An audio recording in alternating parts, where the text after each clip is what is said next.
Absolument chacun d'entre vous a quelque chose à offrir. Et vous avez une responsabilité envers vous-même, de découvrir quelle est cette chose. Mon père a abandonné ma famille lorsque j'avais seulement 2 ans.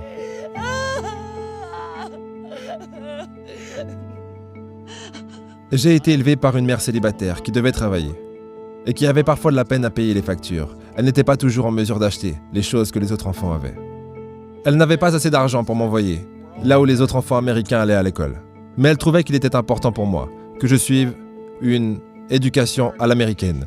Donc elle a décidé de m'enseigner des leçons extrascolaires elle-même, du lundi au vendredi. Mais vu qu'elle devait aller au travail, le seul moment où elle pouvait le faire, c'était à 4h30 du matin. Maintenant, comme vous pouvez l'imaginer, je n'étais pas vraiment contente de devoir me lever à 4h30. Très souvent, je finissais par m'endormir sur la table de la cuisine. Mais à chaque fois que je me plaignais, ma mère me jetait un de ses regards et me disait « Ce n'est pas une partie de plaisir pour moi non plus, mon petit gars. »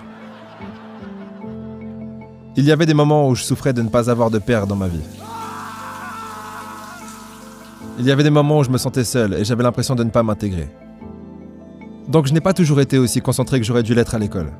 J'ai fait des choses dont je ne suis pas fier et j'ai été dans plus d'embrouilles que ce que j'aurais dû. Ma vie aurait pu très facilement tourner au cauchemar. Mais j'ai eu de la chance. J'ai eu beaucoup de deuxième chance. J'ai pu aller à l'université, faire une école de droit et suivre mes rêves.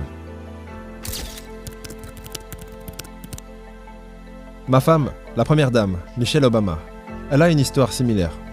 Aucun de ses 2 parents n'a été à l'université. Et ils n'avaient pas beaucoup d'argent. Mais ils ont travaillé dur et elle a travaillé dur pour s'assurer qu'elle puisse aller dans les meilleures écoles de ce pays. Certains d'entre vous n'ont peut-être pas ces avantages. Peut-être que vous n'avez pas des adultes dans votre vie qui vous donnent le soutien dont vous avez besoin. Peut-être que quelqu'un dans votre famille a perdu son travail et que vous manquez d'argent. Peut-être que vous vivez dans un quartier où vous ne vous sentez pas en sécurité. Où vous avez des amis qui vous poussent à faire des choses que vous savez ne pas être bien. Mais au final, il n'y a aucune excuse pour ne pas essayer. L'endroit où vous vous trouvez actuellement ne détermine pas où est-ce que vous finirez. Personne n'a écrit votre